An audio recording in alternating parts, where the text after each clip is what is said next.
Well, Citizen Kane certainly is my favorite film, and I always list it as the greatest film of all time, even though I think that any kind of list like that is completely silly and ridiculous. On another day, I might pick, who knows, something like 2001 or Vertigo or Raging Bull. But Citizen Kane is important symbolically because it represents one opportunity that a director got to make a movie with total control in the Hollywood system at a time when that was not done. And to this day, the holy grail of directorial contracts has been the so-called final cut. As the French developed the auteur theory and began to focus attention on the director as the author of a movie, Wells became kind of their patron saint because he got this contract in 1939. He made Citizen Kane under such a contract, and it was a great film. So the film is, I think, on all of these lists of greatness, not only because it is a great film, but also because it is a great symbol for filmmakers. At the age of 24, without paying any dues, Orson Welles got a contract that everybody in Hollywood would have died for. Every director in Hollywood wanted final cut. A few of them had it if they had enough power, somebody like Cecil B. DeMille. But Welles got it all without, from their point of view, having proven that he could do it. When he first arrived in Hollywood with that contract, the trade papers were filled with snide remarks about the Wonder Kid from Broadway. He was going to come in and show them all how to do it. They were hoping for him to fail. They knew that his original production, Heart of Darkness, had been shelved. They knew that Citizen Kane was not the first project he had worked on. They knew that he was desperate to make it work. He had kind of a brash and arrogant manner about him. They felt he'd gotten too much too soon, and so they never really felt comfortable with him as an artist. Then what happened was his second film was not a success. The Magnificent Ambersons, which is considered to be one of the greatest films ever made, was butchered by the studio in his absence when he was off in South America on a wild goose chase involving a project that never really came to fruition. And then after that, he got this reputation for never following through, for being irresponsible. You couldn't count on him. It wasn't necessarily a fair reputation, and books and books and books have been written about Welles and about his career and about his personality. But nevertheless, throughout the rest of his career, he very rarely got his hands on those tools that he needed to make films. In a few cases, such as The Trial, he was able to make a film with complete control and with his hands on the tools that he needed. But in general, his films are a series of compromises and projects that were never quite completed, unfinished projects. He left 3 or 4 films in various stages of completion at the time of his death. And only in the case of certain films such as A Touch of Evil and The Trial, and for my way of thinking, Falstaff, and to a lesser degree, his Macbeth and his Othello, and then even lesser films still like The Stranger, which nevertheless is a lot of fun, did he show facets of the genius that was all together there at the first time in Citizen Kane. When the movie first came out, it didn't do a lot of business because the Hearst press had more or less succeeded in suppressing it. It couldn't play in a lot of chain theaters. It couldn't play in the Radio City Music Hall, for example, and it lost money on its first release. It only later got all of the worldwide acclaim and attention that it has now. For those first audiences, I think there was a feeling that they were seeing something special. The original critics were very much in favor of Citizen Kane and praised it in very, very outspoken terms. Some of them called it, even at the time, maybe the greatest picture that had ever been made. But audiences would have also found things that were quite unfamiliar to them. For example, the shock, almost like a bucket of cold water in the face, of the March of Time newsreel at the beginning, which performs the function of telling us the whole story first so that then the movie itself can repeat it. People would have also been rather startled by the lack of the basic cinematic language that had grown up since the days of Griffith. Master shot, over-the-shoulder close-ups, 2 shots, reestablishing shots, reverse shots, all of that grammar that was very convenient to the film goer. The fact that what you were supposed to be looking at on the screen would be in focus and the rest of the screen might be out of focus. What was before or behind the subject would be kind of hazy compared to the subject itself. Well, in this film, everything was in focus most of the time.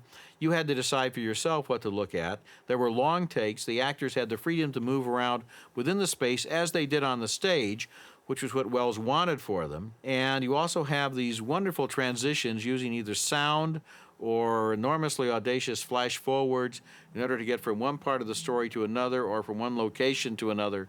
The movie is right there in front of you as a movie. What's always amusing to me is that Wells and Toland said they wanted utter realism. Realism was their goal.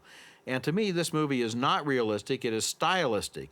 It takes realism and it elevates it through the use of its editing techniques, its sound techniques, and its visual techniques, so that it's very much a movie. We are aware at every moment that we're looking at a movie. We don't think we're looking at real life, no matter how much they talked about realism. I don't really believe the audience identifies with Charles Foster Kane or really likes him very much. I know that I don't. I love the movie, but it's a movie about a man who's very hard to like, and I think one of the key images in the picture is that early one in the newsreel that shows him in the wheelchair seen from behind the fence at his estate. There's a sense when you see this movie that you're going to get the inside story of a famous, rich, powerful man who wants to hide it from you. And that's the part of human nature the movie appeals to. It doesn't appeal to our love of Kane or our identification with Kane. It identifies with our curiosity about Kane, about anyone like Kane. It suggests that it's going to tell us secrets, that it's going to tell us the inside lowdown. And that's what's fascinating. The narrative device of the Inquiring Reporter is brilliant because it carries us into all of these flashbacks and allows us to understand why we're meeting all of these different people with their stories about Kane. And at the end, your hand closes on nothing. Rosebud really explains nothing. But the search has been dazzling. The movie is consistently entertaining in a visual way and in a narrative way. So that's what's important. It's not that we like Kane or that we even feel very sorry for him at the end. It's that we're fascinated by guys like that. I think Orson Welles probably was a genius, and he would certainly agree with that statement. But on the other hand, despite the fact that he did have this Final Cut contract and was the auteur behind Citizen Kane, the movie could have never been made, and none of his great work could have been made without the collaboration of wonderfully gifted craftsmen, technicians, and artists that he worked with. Citizen Kane could have never happened without the cinematography and the visual plan by Greg Toland. It couldn't have happened without the music of Bernard Herrmann. It couldn't have happened without the screenplay by Herman Mankiewicz, and only co-authored the screenplay to one degree or another, and according to Pauline Kael, was the really the dominant author of the screenplay, but he was also the source of a lot of the material in the movie. Then you had Linwood G. Dunn's optical effects. You had Vernon Walker's special effects.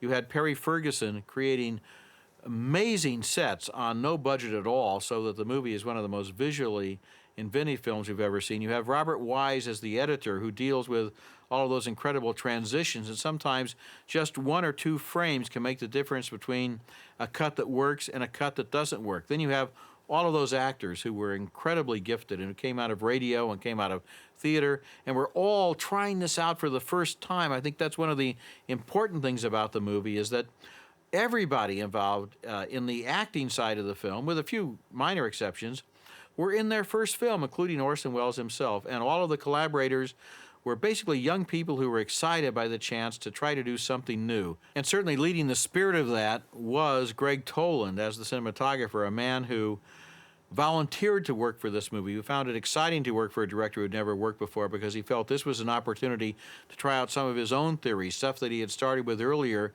with experiments on deep focus in The Long Voyage Home by John Ford, and who in this movie really kind of introduced a new cinematic language that would influence movies from then on, and would especially influence the look of that particular American film genre, film noir.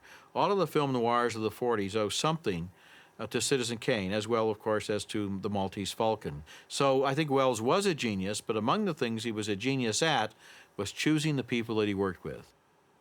I think we should revisit Kane in the same way that we revisit all the great films of the past.